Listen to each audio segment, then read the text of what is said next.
to de-stress or lift their spirits. Coffee shops are popping up everywhere, and this phenomenon stems from the desire for a place to meet friends, do business, or seek refuge for our aching feet while on a shopping spree. Without a doubt, the cafe culture nowadays is turning the coffee experience into such an important part of our lives.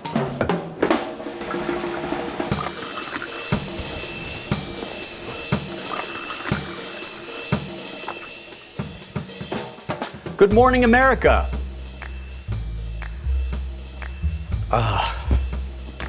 Okay, first the bad news. Coffee was not born here. Nope, the story of Joe begins in a land far, far away, in the highlands of Kaffa that we now know as Ethiopia.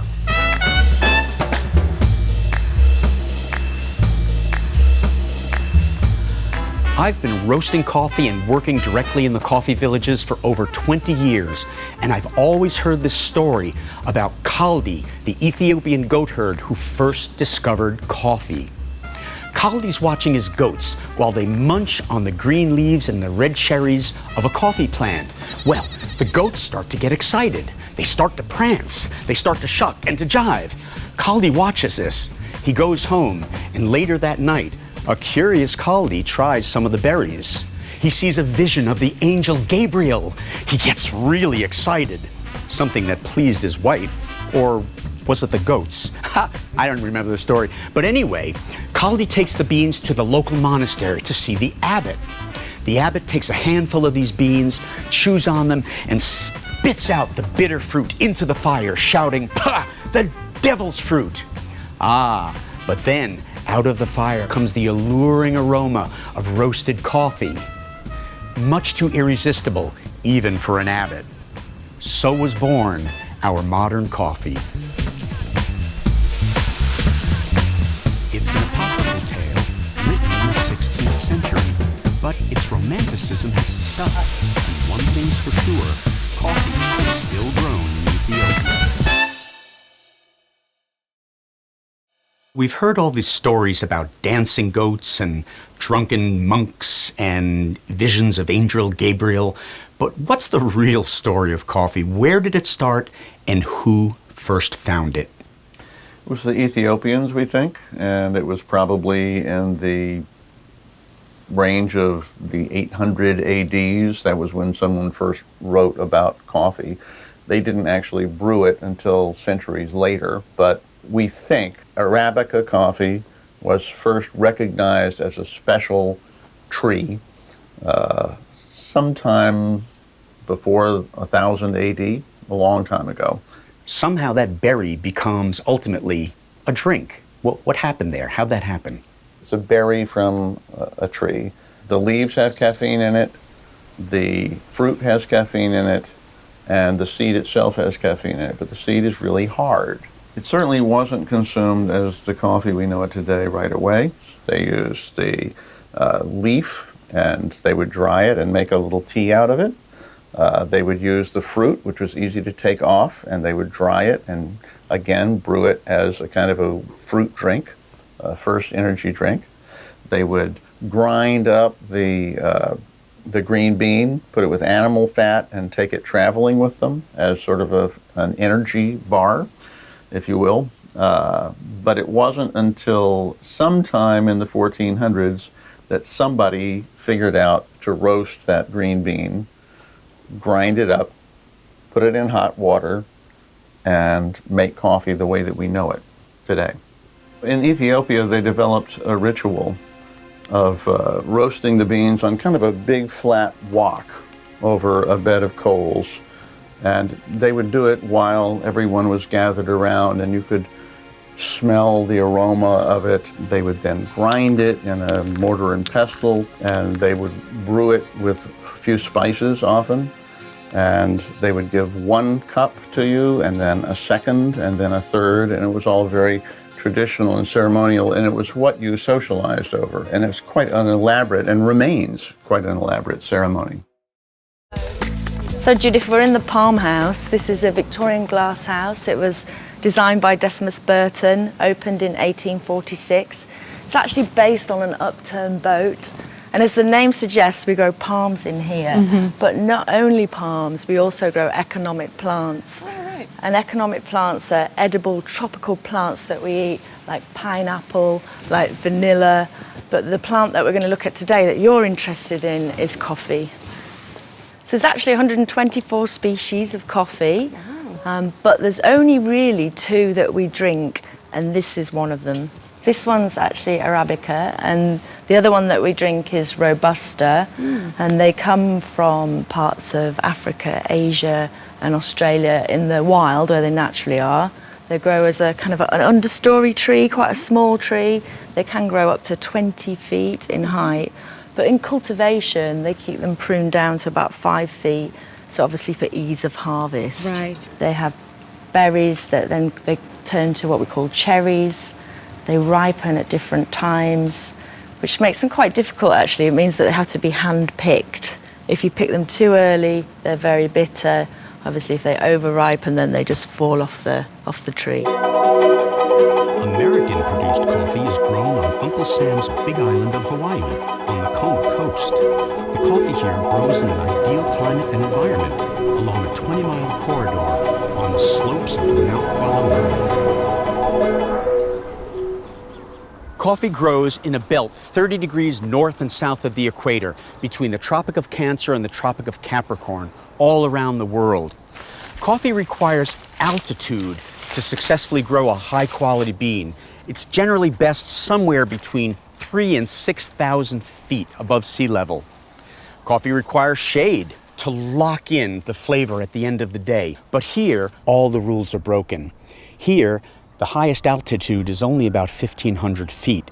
That's not very high for quality coffee. Also, there's no shade. How does good quality coffee grow without shade?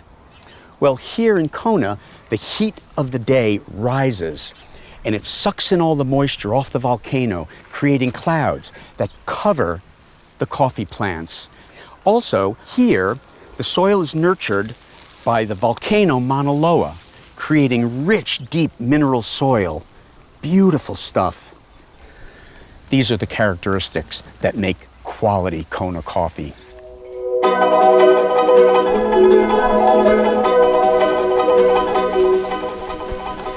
Silverio, can you show us what's inside this coffee cherry? Okay, so we've got the fruit, and inside are the 2 cherries. The fruit is actually very, very sweet, although you really don't want to eat it.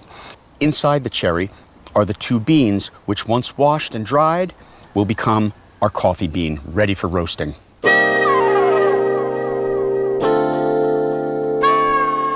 There are 2 types of coffee in the world, Arabica and Robusta. Arabica grows on the highest elevations, and the highest elevation means the highest quality. Robusta grows on lower slopes and is generally used as filler for commercial coffee, not specialty coffee.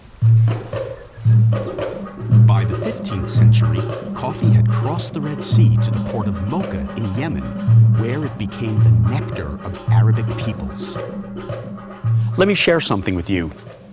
The monumental expansion of Islamic peoples from Arabia since the 7th century guaranteed that coffee would spread around the world hundreds of years before the Europeans even knew about it. The Arabs loved it and took to it immediately. It is said that even the Prophet Muhammad praised the stimulating powers of coffee to further and strengthen the hours of prayer. And it was the Sufi monks, like the Christian abbots in Ethiopia before them, who first drank coffee for that purpose. Coffee had become the preserve of the Arabian Peninsula. By the 15th century, Arabs were already roasting and boiling the bean. Coffee had become a recognizable drink. Shukrum, Habibi.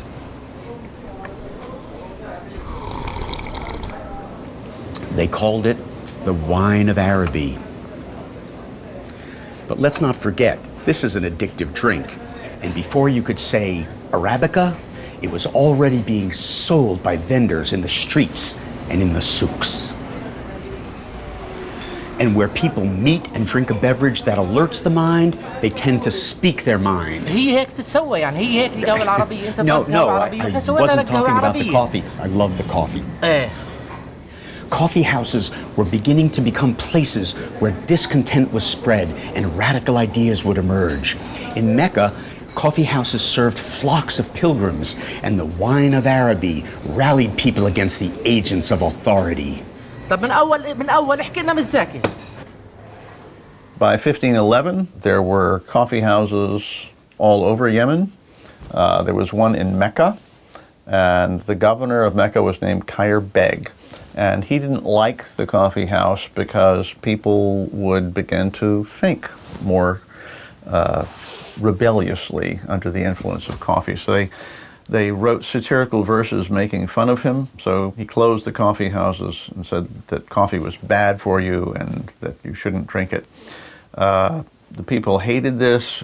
They got the Cairo Sultan to say, no, you have to reopen the coffee house. And that was the first time that, as far as I know, that coffee houses were closed, but not the last. You know, it seems to me that by this time, coffee had become democratized. As more people began to consume it, coffee became more than just a drink. It became part of the culture. In 1538, the Ottoman Empire, under the rule of its omniscient Sultan, Suleiman the Magnificent, occupied Yemen in its bid to smash Portugal's commercial stranglehold in the Red Sea. Once coffee was established on the shores of the Mediterranean, it became the property of Venetian merchants, who were the masters of this sea from the 14th century. Judith meets historian Jonathan Morris in London to pick up the story. The merchants from Turkey, from the Ottoman Empire, started taking coffee with them on their trips over to particularly the first trading port, Venice. So by the 1570s, we know that coffee is being brought into Venice really kind of for the merchants' own use. What happens after that is, of course, the European countries are limited in how much coffee they can bring in because it's only being grown in Yemen. So they start trying to get hold of coffee seeds and grow them elsewhere. And the first people to do this are the Dutch, who take them out to the island of Java in Indonesia and start bringing in coffee back from Java. So by the 1720s, Java is now producing the most coffee in the world, if you like. But very shortly after that, it's the French. But there's a famous story about a French naval officer called de Klerk who sort of takes his little coffee seed in a little glass cabinet with him on a trip on the ocean, and he's sort of sharing his little water ration with his coffee seedling, and he takes it to Martinique and plants it in Martinique. By the 18th century, France is the leading grower of coffee, the French colonies, and France is the leading consumer of coffee. The next stage that we see is kind of the spread of coffee houses throughout Europe. In Vienna, the Blue Bottle Coffee House is set up by a guy with the name Kolitsky, and Kolitsky is supposed to have actually mixed milk with coffee for the first time. So he's responsible for a lot of what we see as European coffee culture. The popularity of coffee spread throughout Europe to such an extent that during the 17th and 18th centuries, there was more than 300 coffee houses in London. Now, the coffee houses were nothing like the trendy cafes we have today. No, a true coffee house was crowded, feisty, smoky, smelly, celebrated and condemned. And it was in the coffee houses of London where the custom of tipping began. Customers would put money into a tin labelled to ensure prompt service, hence tips. Dr. Matthew Green is a historian and broadcaster who conducts critically acclaimed coffee house tours of 17th and 18th century London. He's agreed to give me an insight into some of the famous coffee houses that once dominated the heart of the city. So Judith, this is the spot where coffee was first sold to the public, and as you can see, there's a blue plaque marking the site. And what you had here wasn't a kind of house, but something that looked more like a pop-up today. It was a flimsy wooden shack. It was kind of often on smoke and sometimes on fire, and it was on wheels, and it was opened by this man here, Pasqua Rosé, and he was actually an eccentric Greek. He spent most of his working life in Turkey as a servant to a British Levant merchant. And it was said that Pasqua brewed the finest coffee in the whole of the Ottoman Empire, black as hell, strong as death, sweet as love. No wonder then that his boss became addicted to it. And when he returned to London in 1652, he brought not only his servant, but the bitter Mohammedan gruel, as it came to be known, back with him. And this is where the revolution began. And to everyone's surprise, coffee became a smash hit. Within a matter of months, he was selling over 600 dishes a day. So this is the Simpsons Chop House, but it began life as a coffee house back in the 17th century. And inside places like these, they drank a drink like this. So would you like to try some I would love to. authentically brewed 17th century coffee? I'll pour some out. It's going to be a bit of a shock to the system. Oh, that looks quite thick. It's very thick, it's very gritty. It smells so strong, even from here. Okay. Yeah, so you're grimacing. It's disgusting. And that's not just the case that your taste buds are more refined. People at the time found it disgusting as well. Yeah. It was commonly referred to as like oil, ink, soot, mud, and most commonly just excrement. One early sampler said it reminded him of a syrup of soot and the essence of old shoes. So it was a vile drink. But what people did like was the way that it sobered them up, because until the arrival of this drink, most people were either slightly or very drunk all day long. Not because we were a nation of alcoholics, but simply because people couldn't drink the river water because it was so polluted. So the arrival of coffee triggered a dawn of sobriety that lays the foundations for spectacular economic growth in the decades that follow as people think for the first time in their history. But unfortunately, people like you wouldn't have gone into places like that unless you'd been a prostitute. And that's because women, respectable women, were barred from coffee houses because they like to brand themselves as these kind of enclaves of rational thought and level-headed debate. And it wasn't believed that women were capable of rational thought, so they didn't go in unless they were a prostitute. I don't like that. No, it's something that luckily has the world has moved on. But for those who could go in, it was a very unique experience. It was a world apart from going into a Starbucks or a Caffè Nero today. As the doors creaked open, you'd be engulfed in a whirlwind of smoke and sweat and steam. Everyone in there, all the men would stop what they were doing, point at you and say, "What news have you? Tell me some news." And before you were even allowed to sit down, you had to divulge a nugget of information or a piece of gossip. And that was the real currency of the coffee houses. They were places you went to find out what was going on in the world at large, politics, philosophy, late into the night.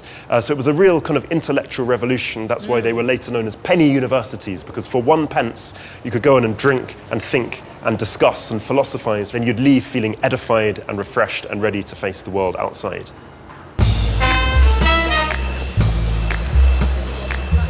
So here we are in Exchange Alley, in the heart of the City of London. This was once a mecca of conspicuous consumption, full of fine shops. Today it's a drab, anonymous walkway, but leavened somewhat by this plaque here, which marks the site of Jonathan's Coffee House. Now, this was one of a trio of coffee houses clustered around Exchange Alley, which had an extraordinary impact upon the way Britain developed. The other two that we're talking about was Lloyd's Coffee House, which is on the other end down there, and Garraway's Coffee House, which is round the corner. And it's no exaggeration to say that without Lloyd's, without Garraway's, without Jonathan's, there would have been no British Empire. Because it was in these coffee houses that the infrastructure of capitalism coalesced and brewed to fruition. So Lloyd's was the birthplace of the insurance industry, which meant that ships could go on riskier voyages across the globe. Then when they brought their treasures back, they were sold at Garraway's, which was the eBay of its day, if you like, the birthplace of international auctioneering. And Jonathan's here was developed the kind of wherewithal to fund all of this in the first place, because Jonathan's was the birthplace of the stock market. And although the original building has long since crumbled away, those financial systems are still at the heart of the city today. But look at it now. This is 8 Club. It's an exclusive private members club. There's quite a lot of these places in the city. And this is actually emblematic of what began to happen to the coffee houses from the mid-18th century. A lot of them evolve into private members clubs, which is the antithesis of a welcoming coffee house where you can go in and talk to anyone you like. So this is a fitting incarnation of the original Jonathan's Coffee House.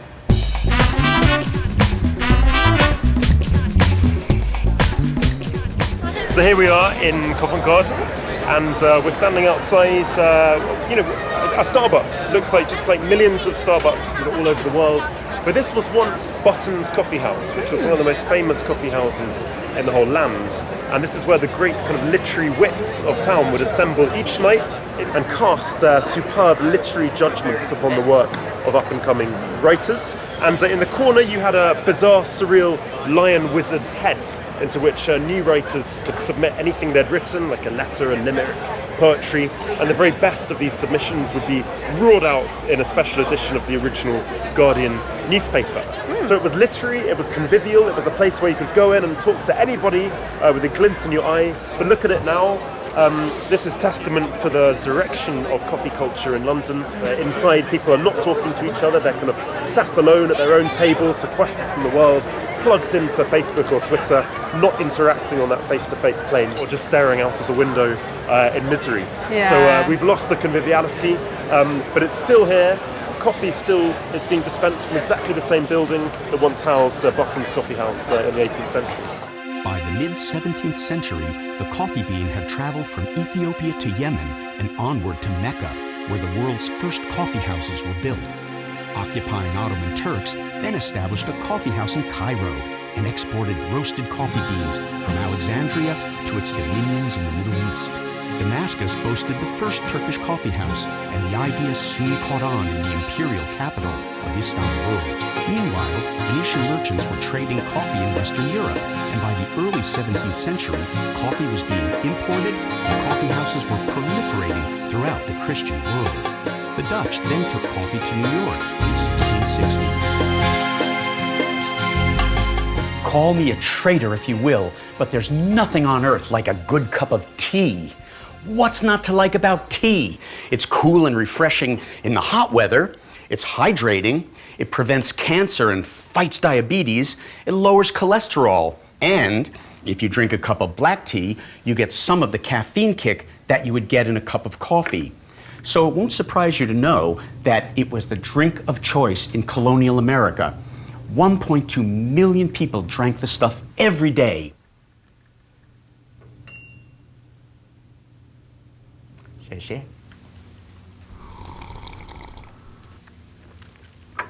It was the drink of our colonial masters, the English, their luxury export from China that they served in abundance throughout the continent. Actually, they rammed it down our throats.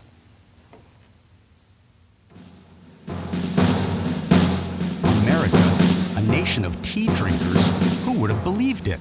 Surely only a revolution would give coffee its big break. Now there's a thought.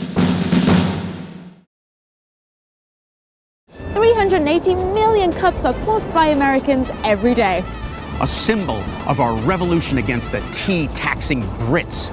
This is the drink that defines America. I'm Dean Sycon, coffee roaster and social entrepreneur. And I'm Judith Jones, gourmet travelista and roving reporter. And together, we're going to tell you the story of how coffee conquered America. Or how America conquered coffee.